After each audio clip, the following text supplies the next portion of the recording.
الحمد لله نحمده ونستعينه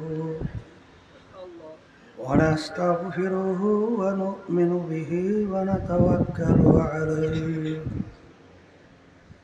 ونعوذ بالله من شرور أنفسنا من يهده الله فلا مضل له ومن يضلله فلا هادي له ونشهد أن لا إله إلا الله وحده لا شريك له ونشهد أن محمدا عبده ورسوله أما بعد فأعوذ بالله من الشيطان الرجيم بسم الله الرحمن الرحيم يا أيها الذين آمنوا صلوا عليه وسلموا تسليما اللهم صل على سيدنا حبيبنا ومولانا محمد صلى الله عليه وعلى آله وأصحابه وبارك وسلم اللهم صل على سيدنا ونبينا وشفيعنا وحبيبنا ومولانا محمد صلى الله عليه وعلى آله وأصحابه وبارك وسلم اللهم صل على سيدنا ونبينا وشفيعنا وحبيبنا ومولانا محمد صلى الله عليه وعلى آله وأصحابه وبارك وسلم أعوذ بالله من الشيطان الرجيم بسم الله الرحمن الرحيم ولقد كرمنا بني آدم وقال تعالى أولئك كالأنعام بل هم أضل صدق الله العلي العظيم শুকরিয়া আদায় করতেছি মহান রব্বুল আলমিনের দরবারে। রব্বুল আলমিন ফিতনা ফাসাদের যুগে দুনিয়ার সমস্ত কাজ থেকে বিরত রেখে উলামায়ে কেরামদের মজলিস জাকিরিন শাকিরিন সাদিকিন অনেক আল্লাহর খাস বান্দারা এই মজলিসের মধ্যে আছে, যাদের সঙ্গে আমাদের জীবনের একটা সময় রব্বুল আলমিন কাটাবার সুযোগ করে দিয়েছেন। শুকরিয়া তার বলি আলহামদুলিল্লাহ। অনেক লোকের কানে মাহফিলের দাওয়াত পৌঁছার পরেও অনেকের সুযোগ থাকা সত্ত্বেও মাহফিলে আসে নাই। না আসার কারণ হিসাবে আমার আব্বাজান রহমাতুল্লাহি আলাই চরমনের জমিনে ঘুমাই আছে। আমার আব্বাজান বলতেন বুঝের অভাব, আর এই বুঝের জন্যই মাহফিলের ব্যবস্থা। এখন বুঝবে কারা? যারা মানুষ। আর সুরাতে মানুষ ভিতরটা আবু জাহাল বা সাহেব আবু লাহাব মার্কা, এরা কিন্তু বুঝবে না। আমি আপনাদের সামনে কোরআনুল কারীম থেকে আয়াত শরীফ তেলাওয়াত করছি। আয়াতের ভিতর আল্লাহ রাব্বুল আলামিন বলছেন, যত মাখলুকাত আমি সৃষ্টি করছি এর ভিতরে সর্বশ্রেষ্ঠ সম্মানিত করে মানুষকে সৃষ্টি করছি। আলহামদুলিল্লাহ। এই কথা শোনার পরে আমরা যারা মানুষ, আমরা সমস্ত সৃষ্টির সেরা। শোনার পরে আমাদের কাছে তো খুশিই লাগবে, কথা ঠিক না? লাগারই তো কথা। কিন্তু অন্য আয়াতে আল্লাহ রাব্বুল আলামিন বলেন যে এক শ্রেণীর মানুষ এরকম আছে যাদেরকে আমি চক্ষু দান করছি দেখার জন্য আমার কুদরতগুলো, ওরা দেখেও কেমন জানি দেখে না, অর্থাৎ দেখেও কান দিয়েছিলাম শোনার জন্য। আমার নবী রাসূল আমার নবীর নায়েবদের এই আমার পক্ষ থেকে যে রসুল নবী যাহা কিছু নিয়ে রাখছিলেন আসছিলেন রেখে আসছে, এগুলো ওলামায়ে কেরাম শুনাইছে, ওরা শুইনাও শুনে। ওদেরকে আমি কলব দান করছি অন্তর বুঝের জন্যে, ওরা বুঝেও বুঝে। এই মানুষগুলা কেমন? আল্লাহ বলতেছেন কাল আমআম, চতুষ্পায় জানোয়ারের মতো। যেমন স্টেজের সামনে গরু পেটের ক্ষুধায় চিল্লায়, মালিক যদি বুঝায় তোর জন্য স্টেজের পিছনে ভালো খাদ্য রাখে আসছে, খাইয়ে আয়, ও বুঝবে? আচ্ছা, তাইলে এখন কথা হলো এতটুকু যে এক শ্রেণীর মানুষ চতুষ্পায় জানোয়ারের মতো। আল্লাহ বলতেছেন শুধু জানোয়ারের মতো চতুষ্পায় তা না, এর চেয়েও একদল খারাপ। অন্য এতে আল্লাহ বলেন যে এর চেয়েও খারাপ না, একেবারে মাখলুকাতের ভিতরে সবচেয়ে নিকৃষ্ট জানোয়ারের চেয়েও খারাপ। কথা ঠিক কিনা? দেখেন, যে চতুষ্পায় জানোয়ারের চেয়েও খারাপ এ বাস্তবে বাংলাদেশে আছে না? পটুয়াখালী জেলা 10 মিনা থানা। গেছিলাম কিছুদিন আগে মাহফিলে, সেখানে এক মুজাহিদ চরমোনাই, সে এসে আমার কাছে বলতেছে হুজুর আমার জন্য দোয়া করেন, আল্লাহ আমাকে মার্ডার কেস থেকে পরিত্রাণ দিয়েছে, মার্ডার কেস থেকে আমি নিষ্কৃতি পাইছি। বলে তা কি? বলে হুজুর এরকম শত্রুতা হিসাবে আমাকে মার্ডার কেসে ফাঁসাবার জন্যে এই একটা বাচ্চা মার্ডার, এই কেসে আমাকে আসামি করছে। পরবর্তীতে যখন নাকি তদন্ত হয়েছে, তদন্তের পরে প্রমাণিত হয়েছে ওই বাচ্চাকে বাচ্চার নিজের মা এবং তার স্বামীর ভাই একাত্রিত হইয়া মারছে। আচ্ছা বলেন তো, একটা কুকুর ওর বাচ্চাকে সংরক্ষণ করতে যাইয়া জানের ঝুঁকি নিয়া অনেক সময় বাঘের মুখে লাভ দেয় না? কথা কয় না?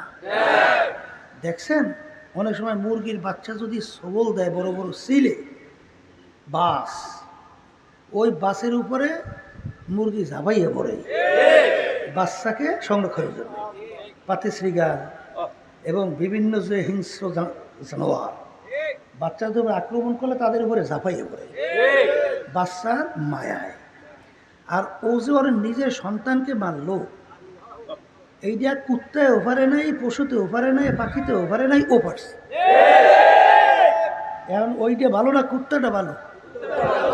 দেখেন আপনারাই কোন কুত্তাটা ভালো? আসতে কয় একদল বাইরেছি 2-2.5 বছরের বাচ্চাটা ফেলাইয়া পরকীয়া প্রেমের মধ্যে পড়িয়া এই কুত্তার চেয়েও খারাপ আচরণ করে বের হয়ে যায়। কুত্তায় পারে নাই, ও পারছে। এই বাংলাদেশে বাপ সন্তানকে হত্যা করছে, সন্তান বাপকে হত্যা করে, এরকম ঘটনা অহরহ আছে না? যা পশু পারে না, ও পারছে। এখন এই পশুটা ভালো না ও ভালো? এই জন্য তো আল্লাহ কয় বালহুম আদল, চতুষ্পয় জানোয়ারের চেয়েও খারাপ এক শ্রেণীর আছে। এরপর আল্লাহ বলতেছেন কুত্তা সে শুয়োরের চেয়েও খারাপ। এই ঢাকা থেকে বরিশাল গামী একটা বাস বরিশাল যাইতেছে যাত্রী লইয়া, এই হঠাৎ রাস্তার মধ্যে অ্যাক্সিডেন্ট, এই মাদারীপুরের কাছাকাছি অ্যাক্সিডেন্ট হইয়া রাত্রে বাসটা খাদের মধ্যে পড়ে গেছে। খাদ বুঝলেন তো?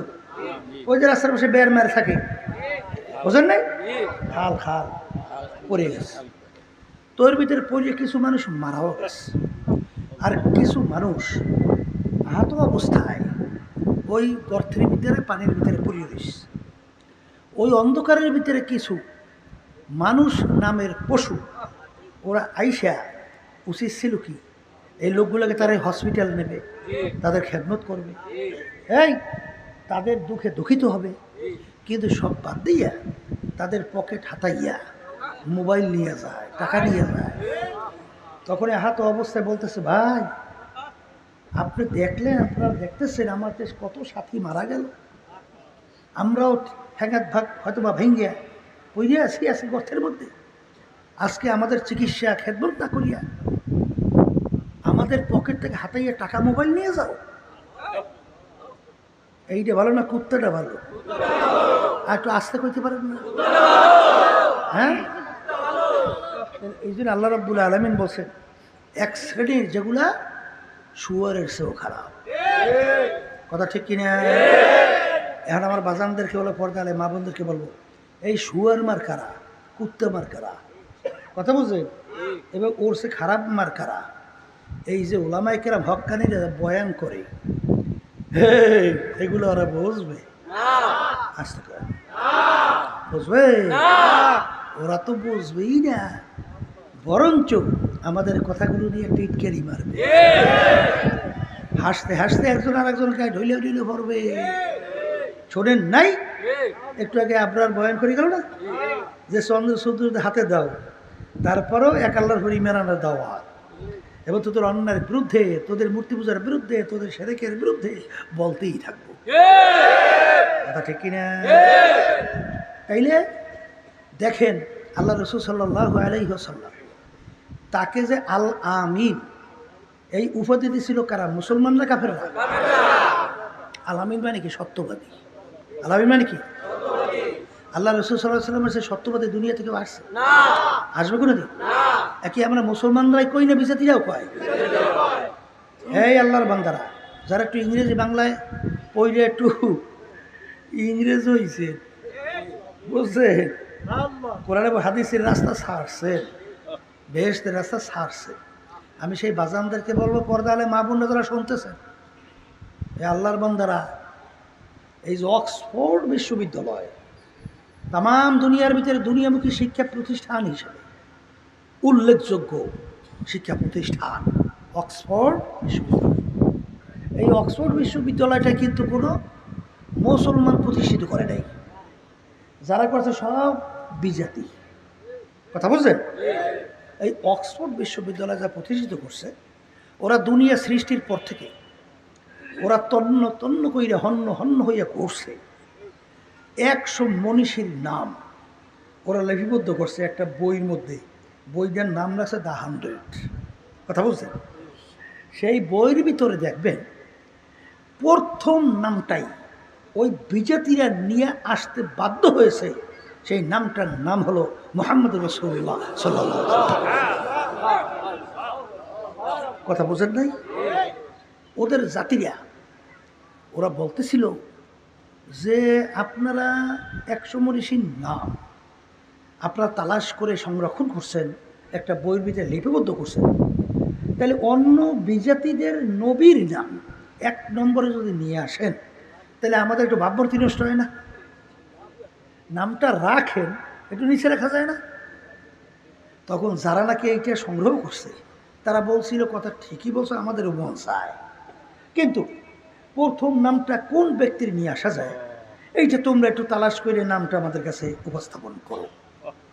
তা ওরাও চেষ্টা কম করে নাই, তাই কইরে ফইরিয়া শেষ পর্যন্ত ঘুরে দেখে এই নামের চরিত্র, এই নামের গুণ, এই নাম, এই গুণ বিশিষ্ট মানুষ দ্বিতীয় দুনিয়াতে আর দ্বিতীয় পাওয়া যায় না। অক্সফোর্ড বিশ্ববিদ্যালয়ের মূল ফটকের সামনে এখনো পরিষ্কারভাবে লেখা, এখনো সর্বযুগের সর্বশ্রেষ্ঠ আইন প্রণেতা, তার নাম হলো মুহাম্মদুর রাসূলুল্লাহ সাল্লাল্লাহু আলাইহি ওয়াসাল্লাম। আমরা লেখছি না বিজাতিরা? হ্যাঁ, বিজাতিরা। আল আমিন তাকে উপাধি আমরা দিছি না বিজাতিরা? আচ্ছা, বিজাতিরা। তাহলে সব করলো বিজাতিরা, কিন্তু আল্লাহ রাসূল সাল্লাল্লাহু আলাইহি ওয়াসাল্লাম এই ওরা বলতো তাদের বংশের গৌরব, ওদের কবিলায় কবিলায় বংশে বংশে মারামারি কাটাকাটি, এই হত্যাযজ্ঞ চলত। তখন এইটা নিষ্পত্তির জন্য তারা সালিশ হিসাবে মনোনয়ন যত দূর পক্ষে কান্দান। আল্লাহ রাসূল সাল্লাল্লাহু আলাইহি ওয়াসাল্লাম হজরে আসওয়াদ, আল্লাহর ঘরের কর্নারে লাগা আছে না, মাকাম ইব্রাহিমের পাশে, দেখছেন না? আচ্ছা, সেখানে এখন হজরে আসওয়াদ আল্লাহর ঘরের কর্নারে কে রাখবে এইটা নিয়ে কবিলায় কবিলায় ঝগড়া বাজছে। যে উঠেইবে কিয়ামত পর্যন্ত তার বংশ, তাদের নাম একটু উঁচে থাকবে। এখন এই নিয়ে বাজছে তো কায়দা মতো মারামারি, মানে ঝগড়া। সবাই মিললে বলল আমরা একটা কাজ করি, মোহাম্মদ সাল্লাল্লাহু আলাইহি সাল্লাম যে সিদ্ধান্ত দেবে ওই সময় মেনে নেব।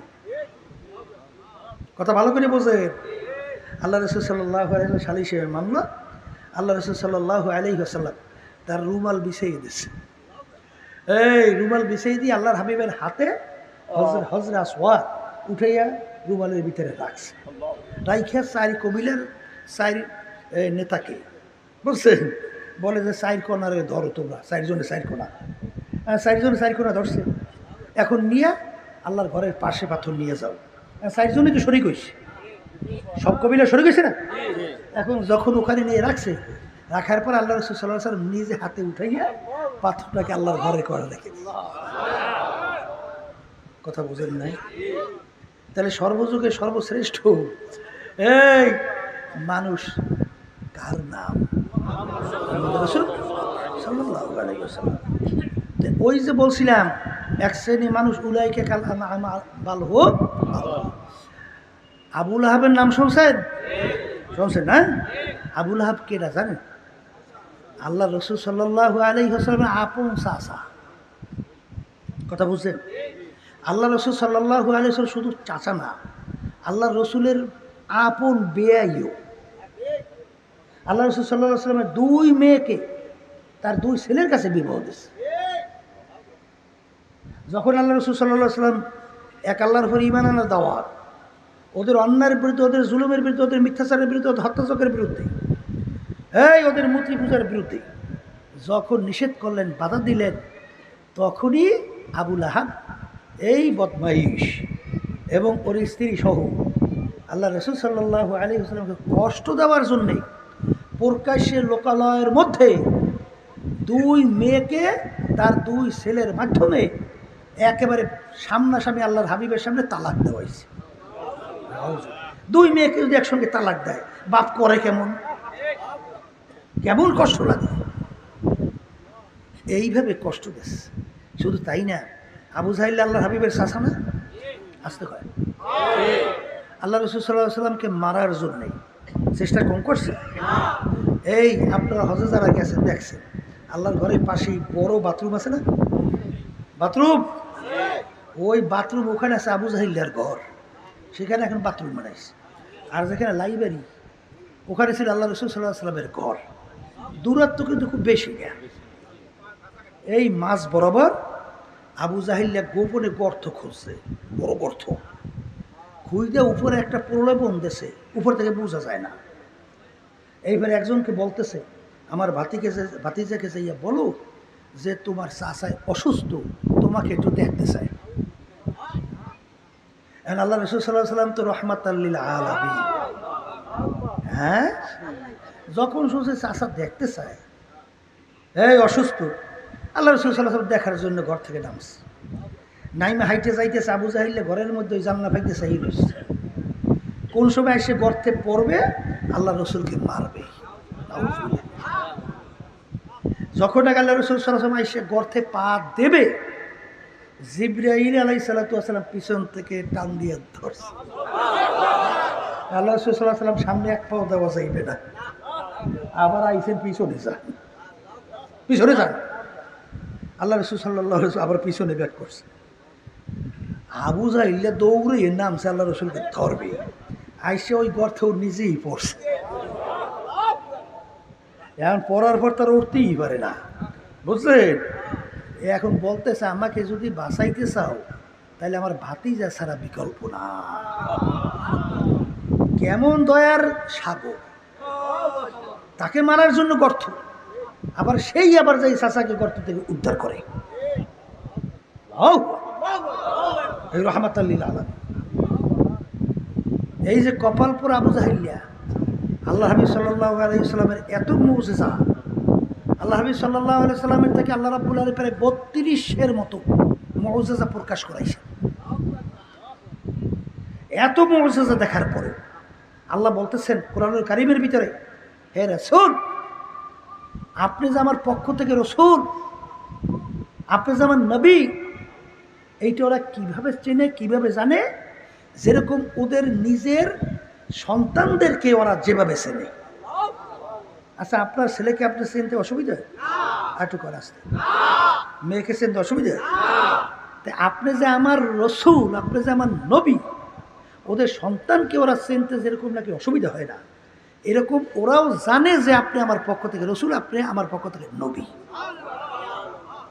যাই নাও কেন ওরা আপনার কথা অনুযায়ী ঈমান আনে না? এই হুব্বুদ দুনিয়া রাসু কুল্লি খাতিয়াতি, সমস্ত গুনার মূলই হলো, সমস্ত অপরাধীর মূলই হলো এই দুনিয়ার মোহ, দুনিয়ার মহব্বত, সম্মানের মহব্বত, পদের মহব্বত, দলের মহব্বত। কি এই কথা ঠিক না ঠিক? তাইলে বোঝা গেল এই দুনিয়ার মোহাব্বতে ওদেরকে অন্ধ বানায়।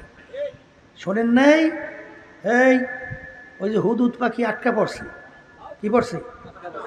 আটকা পড়ছে শিকারির জালে, মানে শিকারি ফান্দে।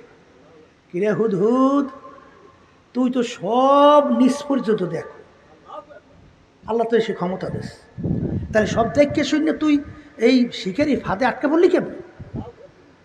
বলে আমার লোভে, কিতে লোভে আমাকে অন্ধ বানাই ফেলেছে। বর্তমানে এক শ্রেণীর এই লোভে, দুনিয়ার মোহে, এই সম্মানে, সম্পদের কারণে, সম্মান পদের কারণে, দলের কারণে অন্ধ হয়ে গেছে। কথা ঠিক না?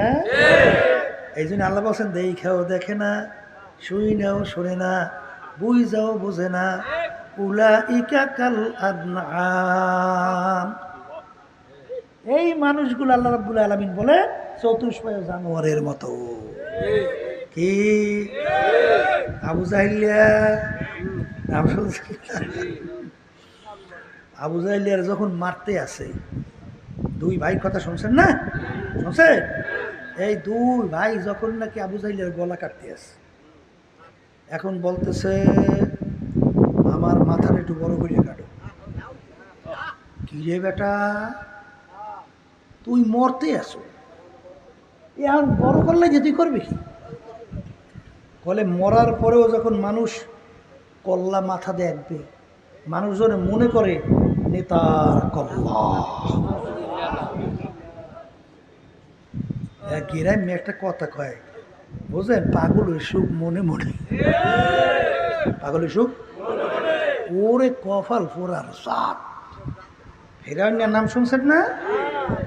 এই যখন নাকি ওর জনগণ আইসা ধরছে আমাদের খোদা,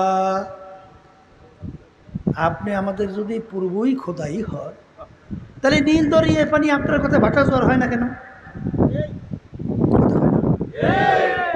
আপনি খোদা হলে নীল দরিয়া পানি আপনার ভাটা জ্বর হয় দেখেন। এ আমি ফেরাই নিয়ে তো চিনতে পড়ছে, নীল দরিয়া পানি ভাটা জ্বর হইবে কা? আমি তো ধোকাবাজি করি, শয়তান হইলে আবার প্রধানমন্ত্রী, আর আমি হইলাম বাদশাহ। ওই হলেন নাই, জনগণ এই ধরছে, এই আমাদের বলে খোদা, তাহলে আমাদের ফসল মসল তো পুড়িয়ে যায়, বৃষ্টির ব্যবস্থা করে। প্রধানমন্ত্রী ডাক দিয়েছে যে আমি কী করব? বলে অসুবিধা নেই, বৃষ্টির ব্যবস্থা করতে আছি। শয়তান সব খাড়া করিয়া হাজার হাজার লক্ষ লক্ষ লক্ষ একসের পোরসাপ সারছে কায়দা করে, এমন পোরসাপ ফসফস করিয়া ছড়তে আছে, ওদিকে গন্ধের সুরে আবার ফসল তো ভালো মতো পুড়িয়ে সব সাপ। প্রধানমন্ত্রী বুঝেন, এই প্রধানমন্ত্রী ওয়াইয়ে কইতেছে কি চিন্তা করো করে, জনগণের সাথে ধরছে, খোদা দাবি করছে, নীল ধরে বের ভালো না হইলে আবার খোদাই গিরি শেষ। বলে আর কোনো বুদ্ধি নেই, তাড়াতাড়ি গোপনে জঙ্গলে যা। এই জঙ্গলে যাইয়া গভীর নিভিড়ে মালিকের দরবারে ডাক দে, হে আমার মালিক, খোদাই তো দাবি করে বসছি, এখন জনগণ আসছে নীল দরিয়ার পানি ভাটা জোয়ার হওয়ার ব্যাপারে। হে আমার মালিক, দয়া মায়া করে এই ক্ষমতা তুমি আমাকে দান করো। ফেরাউন নিয়ে যাইয়া জঙ্গলে কান্দে। জিবরাইল আলাইহিস সালাতু ওয়াস সালাম আসছে, ও ফেরাউন কেন কান্দো? বলে খোদাই তো দাবি করছি, এখন জনগণ ধরছে নীল দরিয়ার পানি ভাটা জোয়ার কথাই হবে, কিন্তু আমার কথা কি জোয়ার ভাটা হয়? এখন মালিকের দরবারে কান্দি, মালিক যেন আমাকে এই পাওয়ারটা দিয়ে দেয়। তখন জিবরাইল আলাইহিস সালাম বলে, ফিরাউন তুই বল মালিকের কাছে, এ আমার মালিক, আমি দুনিয়া চাই, আখেরাত চাই না। আমি কি চাই? দুনিয়া চাই, আখেরাত চাই না। বলে ঠিক আছে, এটা লিখে দে। দিলাম। এরপরে আর একটা কথা শুন, যদি কোনো মালিকের কর্মচারী মানে কি গোলাম যদি মালিকের হুকুম অনুযায়ী না চলে, মালিকের হুকুমের অবাধ্য হয়, তার কি শাস্তি হওয়া উচিত? কলে তাকে নীল দরিয়ার ভিতরে চুবাইয়া মারা উচিত। বলতে তাও লিখে দে, দেশে লিখিয়া বলে চা এখন যাই নীল দরিয়ার কাছে ক, তাহলে এখন তোর কথায় নদী ফেরি ভাটা জ্বর হইবে। যাইয়ে যাই কইছে এখন নীল দরিয়ার ফেরি ভাটা জ্বর। যখন নাকি হায়াতের বেড়া শেষ, নীল দরিয়ার ভিতরে পড়ছে, এখন তো ডুবে ওঠে ডুবে ওঠে। আরে ওই ইমান আনবে আনবে, জিবরাইল সালাম এসে মুখে বাড়ি সাইপে ধরছে ওই কাগজ দরিয়া। কি লেখছিল? নীল দরিয়া সুবাই মারা উচিত। এই নীল দরিয়া সুবাই তোরে মারলে আল্লাহ মারছে, আর তুই বলছো তুই দুনিয়া চাও আখেরাত চাও না, তাইলে এখন তোর যে ওই যখন নাকি মৌতের গড়গড়ে নিয়ে আসে একের শেষ মুহূর্তে, ওই সময় তওবা কবুল হয় না। কথা কয় না, কয় না? এটা কিন্তু সবার জন্য। মৌতের টানে ঠিক আছে, রুহ বের হইবে, ওই সময় যদি তওবা করে ওই সময় তওবা গ্রহণ হবে না। ওই যে কিয়ামতের শুনেন নাই, যখন সূর্য পশ্চিমে উঠবে তখন আর তওবা কবুল হবে না। কতগুলো সময় আছে তওবা আর কবুল হয় না। এই জন্য আমার বাজানদেরকে বলে, পর্দা আলে মা বোনদেরকে বলবো, এই যে ফেরাউনিয়া, ও তো দুনিয়ার মোহে, এই ক্ষমতার লোভে, সম্মানের লোভে আখেরাতকে অস্বীকার করছে না? আসতে আছে না নাই? এক শ্রেণী বর্তমানে আছে, ওরা কি মনে করে জানেন? শুনছি একজন প্রশাসনে কাজ করে, ঘুষ সুদ খায়, জুলুম করে, আবার ওরাই বলে মন্তব্য করে, লোকজন আমরা শুনেছি, আমি তো আর শুনি নাই, লোকজনে কইছে, সত্য মিথ্যে করতে পারি। কলেজ যেগুলো ঘুষ সুদ খায়, জুলুম করে, বা বুড়ো হলে ফেরাই বলে অঙ্গহানি হয়ে যায়, অর্থাৎ কি জানি লুলা না কি হয় না কয়, হ্যাঁ প্যারালাইসিস, প্যারালাইসিস এইবার বুড়ে গেলে বুঝলেন, এই প্রায় বলে এই ঘটনা ঘটে। এখনও কলে তো এখন তো শক্তি আছে, এখন খাইয়ে লইয়ে লইয়ে এইবার বুড়ে বসে প্যারালাইসিস আর বলে হ্যাঁ একদল বাইরে এসে মরার পরে তাল গাছে কয়টা আছে পাশার মধ্যে দিয়ে তো কিছু আসে যায় না। নাউজুবিল্লাহ আছে না? না, এই জন্য আমার ভাষণদেরকে বলবো, পর্দা আলে মা বোনদেরকে বলবো, শোনেন, যেই দুনিয়ার মোহে, যেই দুনিয়ার সম্মানে, যেই দুনিয়ার সম্পদের লোভে, যেই সম্মানের লোভে, যেই দলের কারণে আজকে আল্লাহর হুকুম নবীর তরিকা অনুযায়ী চলতে পারতেছেন না, আমি সেই বাজানদেরকে একটু প্রশ্ন রেখে যাই। হাকিকত সে তো দুনিয়া বে খবর হ্যায়, हकीकत से तो दुनिया बेखबर है, दुनिया की नुमाइश पर नजर है। ए दुनियार पागल, আল্লাহ রাসূল সাল্লাল্লাহু আলাইহি ওয়াসাল্লাম দুনিয়া সম্পর্কে বলেন, দুনিয়াটা হইল আর দুনিয়া সিফাতুন ওয়া তালিবুহা কিলা, দুনিয়া হলো একটা মরগের মতো মরগ। বাজান পানির ভিতর দিয়া মরগ ভাইসা যায়, ওর পিছনে কোনো মানুষের দল দৌড়ায় না, কুকুরের দল দৌড়ায়। বাজান কোনো মানুষের দল কিন্তু ওই মরগের পিছনে যায় না, কারণ কি? কুকুরের দল দৌড়ায় কখন? ওই মরগ নদীর কিনারায় আসবে আর সেইরা ফাইরা খাবে। আল্লাহ রসুল বলেন, দুনিয়া একটা মরগের মতো, যারা নাকি আখিরাতের জিন্দেগি ধ্বংস করবে দুনিয়ার মোহে, দুনিয়ার সম্মানে, দুনিয়ার লোভ লোভে, দুনিয়ার সম্পদের লোভে, ক্ষমতার লোভে, দলের কারণে দুনিয়ামুখী। এই আল্লাহ রসুল বলেন এরা হলো দুনিয়ার কুকুর।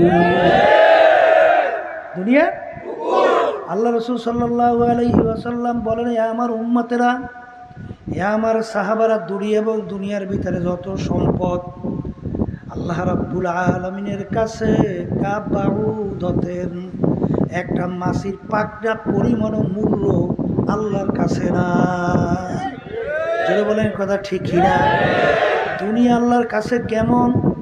তুমি জমিনের ভিতরে ফসল লাগাও, ধান পাকছে, ধান তুমি কাইটে নিয়ে আসছো, নাড়া কুটা তাও তুমি কাইটে নিয়ে আসছো, কিছু ফ্যাপসা ফুপসা জমিনে পইরা থাকে কি থাকে না? যদি অন্য কোনো মানুষ ওইটা ঘুরে কাছে নিয়ে যায়, তোমার ছেলে যদি ডাক দিয়ে বলে, আব্বা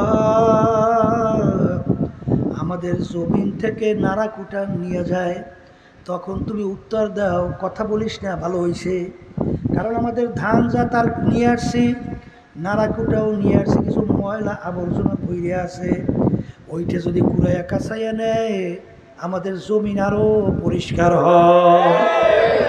বলেন কথা ঠিক না? কারণ ওইটার প্রতি তোমার কোনো মূল্য নাই। এই জন্য আমার বাজানদেরকে বলবো, পর্দালে মা বোনদেরকে বলবো, আল্লাহ রাব্বুল আলামিন কোরআনুল কারীমের ভিতরে বলেন, আল্লাহু আকবার, মান কানা ইউরিদু হারসাদ দুনিয়া নুতিহি, যদি কেউ আমার কাছে দুনিয়া চায় আমি তাকে দুনিয়া দিয়ে দেব, কিন্তু কিয়ামতের ময়দানে আর কোনো হিস্সা অংশ আমার কাছে পাবে না। জোরে বলেন কথা ঠিক কিনা? এ কবরের যাত্রীরা, আল্লাহর বান্দারা, এ পর্দার আড়ালের মা বোনেরা, বাজান দুনিয়া নিয়ে একটু মাঝে মাঝে একটু মোরাকাবা করো। বাজান দুনিয়া কিন্তু শান্তির জায়গা না। এই দেখো কিছুদিন পর্যন্ত কি গরমে মানুষ পাগলের মতো অস্থির হয়ে যায়, গরম সহ্য করা যায় না। শীতের দিনে প্রচণ্ড শীত সহ্য করা যায় না। বাজার রোগ ব্যাধির কোনো শেষ নাই। এখন একটা লোক বের করতে পারবে না, সে বলবে আমি সর্বদিক থেকে শান্তি। কথা কন, কেউ পারবে? একজন বাড়ি করেন তো তাম দুনিয়ার ভিতরে পারবে? কারণ দুনিয়া শান্তির জায়গা না, কেউ কোনোদিন পায় নাই, কেউ কোনোদিন পাবে না। এই জন্য ভাইদেরকে বলবো, পর্দালে মা বোনদেরকে বলবো, বাজারে এই চিন্তা করবে কারা, যারা মানুষ, আর যারা মানুষের সুরাতে আবু জাহাল ওকবা সাহেব আবুল মার্কা, তারা কিন্তু চিন্তাও করবে না, বুঝবেও না, সেই অনুযায়ী চলবেও না। এ কবরের যাত্রীরা, এ আল্লাহর বান্দারা, পর্দার আড়ালের মা বোনেরা, বাজার অনেকে মনে করেন হুজুররা বুঝি, আমরা কিছু বুঝি না। বাজার আল্লাহর ফজল করমে তোমাদের চেয়ে মোটেও মনে হয় বুঝ কম নাই, মোটেও মনে হয় বুঝি কম না, কিন্তু ভালো করে চিন্তা ভাবনা কইরা দেখছি বাজার দুনিয়ার হায়াত কিন্তু একেবারে সীমিত। বাজার এখন আমাদের বুড়া বয়স হয়ে গেল, পিছনের দিকে চক্ষু বন্ধ করে যদি তাকাই, মনে হয় যেন সব কালকের ঘটনা। যখন আয়নার সামনে চেহারার দিকে তাকাই, ওই কাঁচা দাড়িগুলা পাইকা সাদা হয়ে গেল, দাঁতগুলা পইরা বুকরা হয়ে গেল। কত মানুষ দেখলাম একসঙ্গে বাজারে, তাদের কিনে বাজার করলাম, চায়ের টেবিলে চা খাইলাম, গল্পের টেবিলে গল্প করলাম। এখন বাজারে যাইয়া দেখি সেই লোকগুলাকে আর বাজারে দেখা যায় না, চায়ের টেবিলেও নাই, গল্পের টেবিলেও নাই। এ কবরের যাত্রীরা, গত সফরে আমি যেদিন খুলনা বিভাগে সফর করতে রওনা করলাম, ঝালকাঠি বাজার রে, ওই ব্রিজের গোড়ায় টোলের ওই জায়গায় হঠাৎ গাড়ি অ্যাক্সিডেন্ট করে প্রায় 16 জন মানুষ মারা গেল। আর একটু আগেও বোঝে নাই, আর জ্যান্ত অবস্থায় বাড়ি যাইতে পারবে না। আরে কে কোন সময় কিভাবে রওনা করব, এরা কিন্তু তোমাদেরও জানা নেই, আমারও কিন্তু জানা নাই। এ বড় লোক আমার বাবারা, ধনী আমার বাবারা, এ বড় বংশের আমার বাবারা, এ বড় শিক্ষিত আমার বাবারা, একটু মাঝে মাঝে চক্ষু বন্ধ করো, তারপর কবরে রওনা করো। কারণ বাজার দুনিয়ার যে কোনো কাজের ভিতরে তুমি যদি 5-12 ঠগো, আবার ওই কাজের ভিতরে চেষ্টা করলে জিতবার আশা করা যায়। কিন্তু এই কবরের যাত্রীরা একবার যদি খোদার আকাশ থেকে কবরে যাইয়া ঠইয়া বসো, আর দুনিয়াতে দ্বিতীয়বার আইসা জিতবার আর কিন্তু আশা নাই। এই জন্য ভাইদেরকে বলো, পর্দারে মা বোনদেরকে বলবো, আমিনু কামা আমানান নাস। আল্লাহ রাব্বুল আলামিন বলে, তোমরা ঈমান আনো, বিশ্বাস করো। তোমাদের ঈমানের অবস্থানটা, বিশ্বাসের অবস্থানটা কেমন হবে? আল্লাহ রাব্বুল আলামিন বলেন, সাহাবায়ে কেরাম যেভাবে ঈমান আনছিল, সাহাবায়ে কেরামদের ঈমানের ধরন কেমন ছিল? বিলাল রাদিয়াল্লাহু তাআলা আনহু গোলাম জাদা গোলাম, তার আব্বাও গোলাম, তিনিও গোলাম। হাফস বংশের লোক, একেবারে নিচু বংশ। বাজার শিক্ষার দিক থেকে বকালা, কিছু তিনি জানতেন না, নিজের দস্তগত জানতেন না। অর্থের দিক থেকে নিচ্ছ, বাজার একেবারে 5 পয়সায় পাইয়েরও কোনো মালিক ছিল না। ওদিকে চেহারা ছিল কালো, জাবানটা তোতলা। তিনি ঈমান কিভাবে আনছিলেন? তার মালিক ছিল কাফের। আর এত বড় পাষাণ হৃদয়ের বদমাইশ মহিলা বলতেছে, বেলাল রে, তুই যদি ঈমান তোর খোদার উপর থেকে না ছাড়ো, তাইলে তোকে মারবো, এমন মারাম মারবো। আরে বেলাল রাদিয়াল্লাহু তাআলা আনহুকে উত্তপ্ত আল্লাহু আকবার বালির ভিতরে পাথরের মধ্যে রশি লাগাইয়া টানে, আর বলে, তোর খোদার নামে করে তুই ছাড়। আর সে ডাক দিয়ে বলে, আহা আহা, আবার আল্লাহ এক, আবার আল্লাহ এক। বেলাল রাদিয়াল্লাহু তাআলা আনহু বাজার ওই কাফেরের দলেরা আগুনের কয়লা জ্বালায় তাকে সিত্তুর করে শোয়াইয়া বুকের উপরে পাথর চাপা দিয়ে রাখল। কোনো মানুষ, কোনো পানি ওই আগুন নিভায় নাই। ওই আগুনের কয়লা তার গোস্ত পুইরা রক্ত বের হইয়া, তারপর ওই আগুন নিভা পিঠের ভিতরে গর্ত গর্ত হয়ে গেছে। কিন্তু তার জবান থেকে বাইরে আহাদ আহাদ, আমার মাওলা। বেলাল রাদিয়াল্লাহু তাআলা তিনিও কিয়ামতের ময়দানে উঠবে, তুমি আর আমি কিয়ামতের ময়দানে উঠবো। আমার মালিক যদি জিজ্ঞাসা করে, রেজাউল করিম, হে আব্দুল করিমের ওই মাকাদুর, আমার বেলাল আমার হুকুম মানার জন্য এত কষ্ট স্বীকার করলো, এই বান ছাড়ে নাই, কোন কারণে, কি কারণে তুই আমার হুকুম মানতে পারো নাই? তুই এমন দলের সঙ্গে জড়াইলি যেই দল আমার বিরুদ্ধে, আমার রাসূলের বিরুদ্ধে, আমার কোরআনের বিরুদ্ধে, ইসলামের বিরুদ্ধে, মুসলমানদের বিরুদ্ধে বিভিন্ন সিদ্ধান্ত নিয়ে ধ্বংস করার পায় তারা করছে। তারপরও তুই সেই দলের সহযোগিতায় রইছ, সেই দলের সঙ্গে তুই সহযোগিতা করছ। শুই না, আমি তোকে আগে জানাই রাখছিলাম, ইয়াউমা নাদউ কুল্লা উনাসিন বিইমামিহিম, কিয়ামতের ময়দানে আমার মালিক প্রত্যেকটা মানুষকে তার দলের নেতা নেত্রীর সঙ্গে ডাকবে। ডাইকে আমার মালিক বলবেন, তোর দলের নেতা নেত্রী যেদিকে যায় ওদের পিছনে পিছনে সেই দিকে চইলা যা। আমার মালিক বলেন, তোর দলের নেতা নেত্রীর যেখানে জায়গা তোরও সেইখানে জায়গা।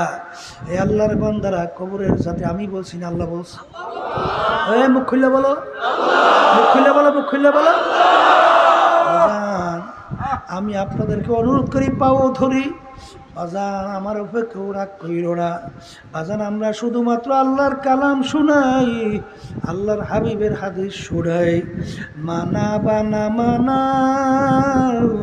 এটা তোমাদের দায়িত্ব। আর বোঝাপড়া করবা কিয়ামতের ময়দানে আল্লাহর সঙ্গে।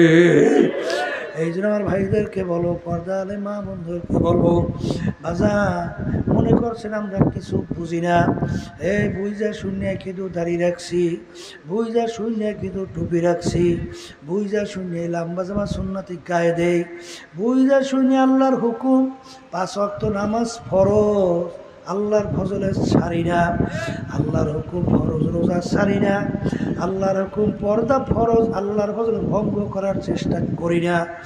আরে ধনী হয়েছি হজ জাকাত আদায় করি, কারোর বাজার সেইটা ভাবনা কইরা দেখছি দুনিয়া কিন্তু শান্তির জায়গা এবং ক্ষণস্থায়ী। যারা দুনিয়ার মোহে পড়ছ, আল্লাহ রসুল বলছেন যেই হারাম মালের দ্বারা রক্ত এবং গোশত তৈরি হবে তার জায়গা জাহান্নাম ছাড়া হবে না।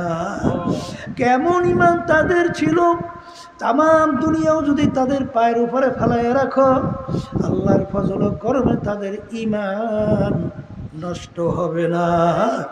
আর বর্তমানে এক শ্রেণী আমার বাবারা, অনেক মুসলমান সন্তান বাজান আজকে 1000, 5000, 10,000, 1 লাখ টাকার বিনিময়, নাউজুবিল্লাহ নাউজুবিল্লাহ নাউজুবিল্লাহ, ইমান কতবার বিক্রি করে আমার মালিক ভালো জানে। বাজার সেদিনকার গেছিলাম এক মাহফিলে হিজলায়, সেখানে শুনতেছিলাম বাজার একটা বড়লোক মানুষ, ওই যারা নাকি মেট্রিক পরীক্ষা, কওমি মাদ্রাসার পরীক্ষায়, বিভিন্ন ক্লাসের পরীক্ষায় যারা স্টার্ট করছে, ভালো ফলাফল করছে, তাদেরকে বড় 2-2.5 হাজার টাকার এরকম একটা পুরস্কার দেবে। এই কথা শুই না সেখানে বয়স্তা মেয়েরা এবং বিভিন্ন বিজাতি হিন্দু মেয়েরা বেপরদা অবস্থায় ওই মজলিসে স্টেজে উপস্থিত। সেখানে শুনলাম অনেক আলেম ওলামা তারাও সেখানে উপস্থিত। ওই বয়স্তা মেহমান বালেগ মহিলা বেপরদা অবস্থায় হিন্দু বক্তব্য দেয়, তারা বৈশা বৈশা শুনে মাত্র 2-2.5 হাজার টাকার ব্যাপার। ওরে কপাল পোড়া, ওরে কপাল পোড়া। আলেম কাকে বলে? ইন্নামা ইয়াখশাল্লাহা মিন ইবাদিহিল উলামা। আলেম বলা হয় তাকে যার ভিতরে আমার মাওলার ভয় পয়দা হবে। যে আলেম যার ভিতরে আল্লাহর ভয় পয়দা হবে, তামাম দুনিয়াও যদি তার পায়ের উপরে ফেলায়, আল্লাহর ফজল করমে তাকে ঈমান থেকে ডলাতে সরাতে পারবো না।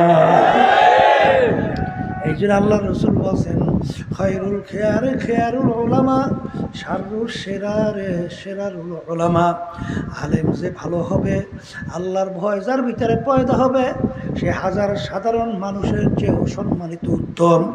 আর যার ভিতরে এই দুনিয়ার মোহ, এই সম্মানের মোহ, আল্লাহর হুকুম নবীর তরিকার বিরুদ্ধাচরণ কার্যক্রমে প্রকাশ, ওটা আলেম নামে হাজার সাধারণ মানুষের চেয়েও নিকৃষ্ট। এই জোরে বলে কথা ঠিক না বেঠি? এই জন্য ভাইদেরকে বলবো, পর্দা আলে মা বোনদেরকে বলবো, বাজান দিন রাত্রি যত যায় কেমন জানি কিয়ামতের দিকে আমরা দৌড়ে দৌড়ে রওনা করছি। আবার বাংলাদেশে এত মুসলমান থাকার পরেও মুসলমান অনেকের কথাবার্তা কার্যক্রম চাল চলন দেখলে মনে হয় কেমন জানি পাল্লা দিছে, কার আগে কেডা জাহান নামে আগে যাইতে পারে। বলে কথা ঠিক কিনা? আমার ভাইদেরকে বলো, পর্দালে মা বোনদেরকে বলবো, বাজান তোমাদের কাছে বিবেকে প্রশ্ন রাইখা যায়।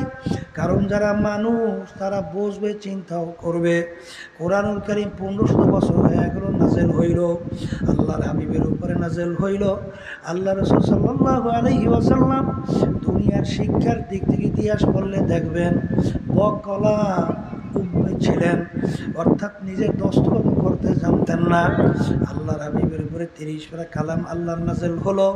বাজান রে, কালামের শুরুতেই আল্লাহ রাব্বুল আলামিন চ্যালেঞ্জ দিয়ে রাখছেন, যালিকাল কিতাব লা রাইবা ফি, এই কিতাবে ভুল সন্দেহ বলতে কিছু নাই। এত মানুষ চেষ্টা করলো, এত বদমাইশের দলে, নাস্তিকের দলেরা, এত বৈজ্ঞানিক দার্শনিকেরা, এত মহাপণ্ডিত জ্ঞানীরা এত চেষ্টা করলো ভুল বাড়ি করার জন্য, আজ পর্যন্ত কেউ ভুল কোরআনুল কারীমের ভিতরে বের করতে পারে নাই। এই জন্য আমার বাজানদেরকে বলবো, এখনো কোরআনুল কারীম আমাদের মাঝে আছে না নাই? সেই চ্যালেঞ্জের আয়াত এখনো আছে না নাই? যদি থেকেই থাকে, আমি তোমাদেরকে অনুরোধ করছি বাজান, ফেরো ফেরো। এই দুনিয়া কিন্তু শান্তির জায়গা না।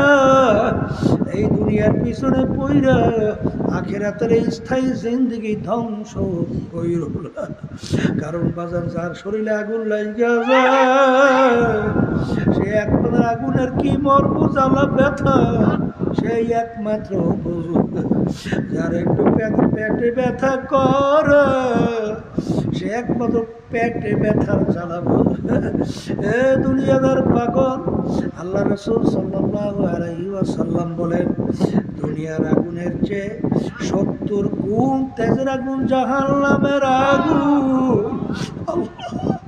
আমাকে আমাদের সবাইকে আপনি মাফ কইরা দেন। বাজার ওই আগুন কেমন তেজের আগুন হবে? এ মুসলমান, এই ইমানদার, আমি বলি নাই, আল্লাহ এবং আল্লাহ রাসূল বলছেন।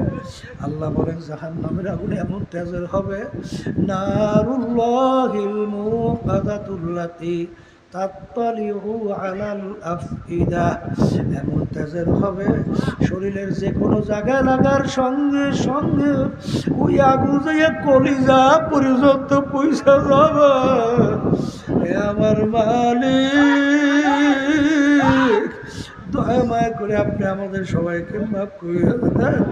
কুল্লামা নাফিজাত জুলুদুহুম বাদদালনাহুম জুলুদান গায়রাহা। আল্লাহ বলতে যে জাহান্নামের আগুনে জাহান্নামীরা, নাফরমানেরা জ্বলতে জ্বলতে ওদের শরীরের চামড়াটা শরীর থেকে পৃথক হইয়া যাবে, চামড়াটা জমিনে দারাজ কইরা পইরা যাবে। আল্লাহ আবার নতুন চামড়া গজাইয়া যাবে। লা ইয়ামুতু ফিহা ওয়ালা ইয়াহইয়া। এত কষ্ট বহুত তালাশ করে আর কোনদিন পাবে না। এ দুনিয়াদার পাগল আমার বাবারা, এ পর্দার আড়ালের মা বোনেরা, বাজান দুনিয়ার ভিতরে দেখবা, আজকে কোনো আসামি, তার যদি কোনো রায় হয় 5 বছরের সাজা, বাজান দেখবা, বাজান তার চেহারার দিকে তাকানো যায় না, ঠিক মতো ঘুম থাকে না, খাওয়া থাকে না। যদি জিজ্ঞাসা করে, ভাই আপনার চেহারা এরকম কেন মলিন, ভাই শোনেন না আমার বিরুদ্ধে 5 বছরের সাজার রায় হয়েছে, তখন তুমি যদি বলে এত দূর চিন্তা করার দরকার কি? জেলখানার ভিতরে খাইতেও দেবে, শুইতেও দেবে, আরে আরে জেলের ভিতরে ফ্যানের বাতাসও করবে, সব আছে ব্যবস্থা, তারপরে এত কেন চিন্তা? তখন সে বলে, ভাই সব ঠিক আছে, কিন্তু স্বাধীনভাবে চলা যায় না। আজকে জেলের চিন্তায় দুনিয়ার তোমার খাওয়া ঘুম যদি নষ্ট হইতে পারে, এ কবরের যাত্রীরা, আমার মাওলার জেলখানা জাহান্নাম কি এত দুর্বল হইয়া গেল? ওই জাহান্নামের ভয় বাজার তোমার কেন? গুনার কথা মনে কইরা চোখে কেন পানি আসে? এ দুনিয়াদার পাগল আমার বাবারা, যেই মামলার তদবির নাই তার কিন্তু খালাস নাই। আখেরাতের 5টা মামলা, মৌতের মামলা, কবরের মামলা, মিজান পুসরাতের মামলা, মিজানের মামলা। এই মামলার তদবির দুনিয়া থাকা অবস্থায় করার পরে কবরে দিয়ে রওনা করতে হবে। এই জন্য আমার ভাইদেরকে বলবো, পর্দালে মামুনদেরকে বলবো, মুসলমান বলতেই কিন্তু মন চায় গুনার থেকে ফেরবে, নেকের কাজ করবে, আল্লাহর হুকুম মানবে, আল্লাহর হাবিবের তরিকা অনুযায়ী চলবে, চোখে পানি নিয়ে কলম নরম করে কবরে যাবে। কিন্তু শয়তান এবং নাফস তোমার আমার পিছনে 24 ঘন্টা লেগে আছে তোমাকে আমাকে জাহান্নামে নেওয়ার জন্যে। আজান এই শয়তান এবং নাফসের ধোঁকার থেকে বাঁচার জন্য আমার মালিক তোমাকে আমাকে হুকুম করছেন, ওয়াকুনু মা'আস সাদিকিন। গেলে খুঁজবো এদার হাম্মামে রোজে, রসিদাস দাস্তে মাহবুবে বাদাস্তা। বাজান মাটির চাকা থেকে গোলাপ ফুলের ঘেরান আসে। এ মাটির চাকা পরিচয় দাও, তুমি কোনো গোলাপ ফুল না, কোনো মিশকে আম্বার না, কোনো সুগন্ধি। পরিচয় দাও, তোমার থেকে এত সুন্দর ঘেরান কেন আসে? মাটির চাকা বলে, আমি কোনো গোলাপ ফুল, মিশক আম্বার, অন্য কোনো সুগন্ধি বলতে কিছুই না। আমার সঙ্গে একটা গোলাপ ফুল ফুইটা আমার সঙ্গে লাইয়া রইছে। ওই গোলাপ ফুলের ঘেরান আমার ভিতরে ঢুকতে ঢুকতে এখন আমি সাধারণ মাটির চাকা নাই, আমি একটা গোলাপ ফুলে পরিণত হয়ে গেছি। ঠিক আমার বাজানদেরকে বলবো, বাজান আল্লাহ হুকুম করছে সদিকিন বন্দাদের সঙ্গী হও। যদি সদিকিন বন্দাদের সঙ্গী হইতে পারো এবং তাদের কথা অনুযায়ী চলতে পারো, দেখবা আল্লাহর ফজলে কর্মের দিন আর দিন তোমার দেল নেকের দিকে ঝুঁকবে, গুনার থেকে ফেরবে, তেল নরম হইতে থাকবে, চোখের ভিতরে পানি আসতে থাকবে।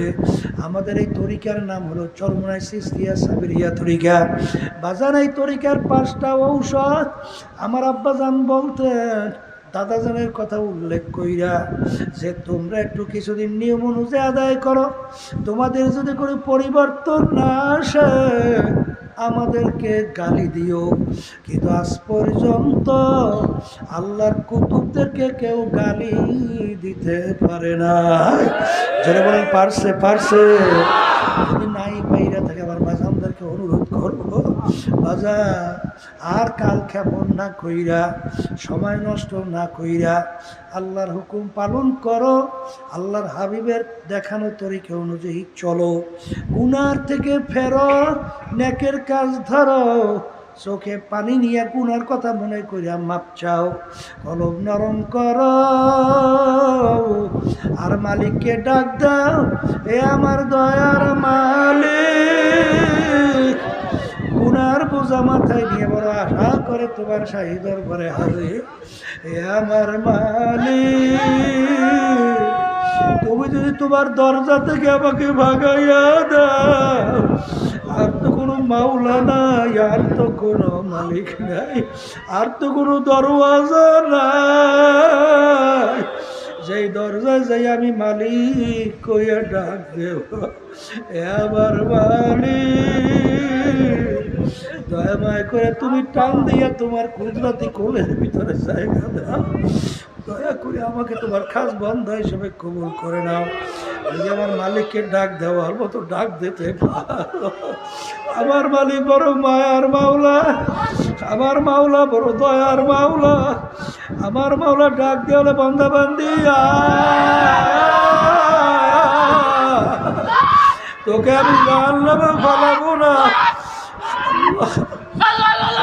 তোকে আমি সবর করবো না, আর তোকে আমি বাদ কইরা আমার কুদরতি কোলের মধ্যে জাগা না দিয়া পারবো না। হে মুসাফির বান্দ গাঠুরে বহুদূরে ঠিকানা, জানা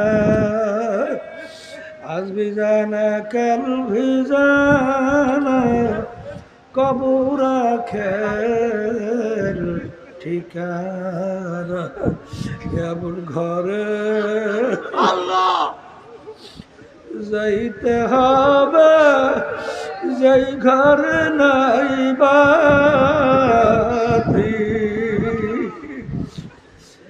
এমন ঘরে থাকতে হবে যেই ঘরে নাই সাথী আল্লাহুম্মা আমিন।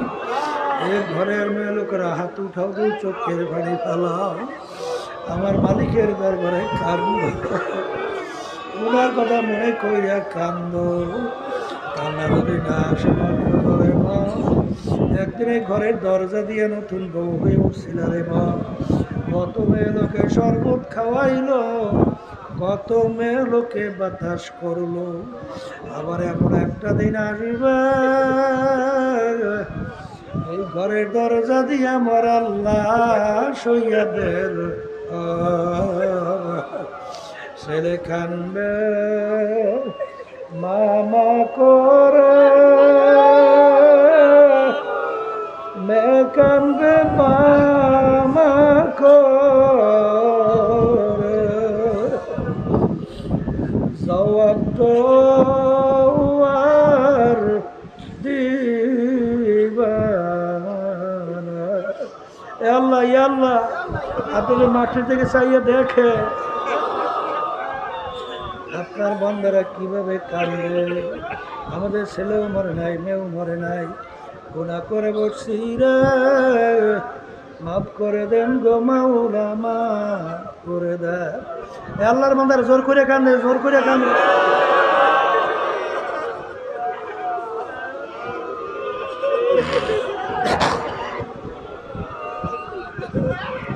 সন্তান মারা গেলে চোখে পানি আসে, সম্পদ নষ্ট হয়ে গেলে চোখের ভিতরে পানি আসে। তোমার আমার গুনার কারণে যে জাহান্নামের আগুন জ্বলছে, ওই জাহান্নামের আগুন চোখের পানি ছাড়া ঠান্ডা হবে না। এ আল্লাহ, যাদের ছেলে মাহফিল হইল, যারা মাহফিলের জন্য চেষ্টাকারী সাহায্য করলো, আমরা যারা মাহফিলে উপস্থিত হয়ে গেলাম, আল্লাহ দয়াময় করে আপনি আমাদের আল্লাহ আমাদের উপর রহমত নাযিল করেন। আল্লাহ বিশেষ করে আমাদের আম্মা, আব্বা, দাদা, দাদু, নানা, নানু, আত্মীয় স্বজন যারা অন্ধকার কবরে শুয়ে রয়েছে, বিশেষ করে মাদ্রাসা মসজিদের প্রতিষ্ঠাতা আজান পূর্বিটার চেয়ারম্যান সাহেব, তার ছেলে তার আব্বার জন্য দোয়া চাইছে। আল্লাহ তার কবরকে আপনি বেহেশতের বাগান বানায়া দেন। আল্লাহ অনেকেই দোয়া চাইছে, তাদের সবাই নেক মাকসাদ পুরা করে দেন। নতুন জায়গায় মাদ্রাসা মসজিদ করবেন দোয়া চাইছে। আল্লাহ দিনের জন্য প্রতিষ্ঠানদেরকে কবুল করে নিয়েন। আল্লাহ বিশেষ করে ফিলিস্তিনের মুসলমানদেরকে হেফাজত করেন, আপনি তাদেরকে বিজয় দান করেন, সমস্ত দুনিয়ার মুসলমানদেরকে বিজয় দান করেন। আল্লাহ ইসরায়েল জালেমরা এবং ওদের সাথে যারা সহযোগিতা করে, আল্লাহ ওদের নসিবে হেদায়েত ধ্বংস করে দেন। সুবহান রাব্বিকা রাব্বিল ইজ্জাতি আম্মা ইয়াসিফুন ওয়া সালামুন আলাল মুরসালিন ওয়ালহামদুলিল্লাহি রাব্বিল আলামিন।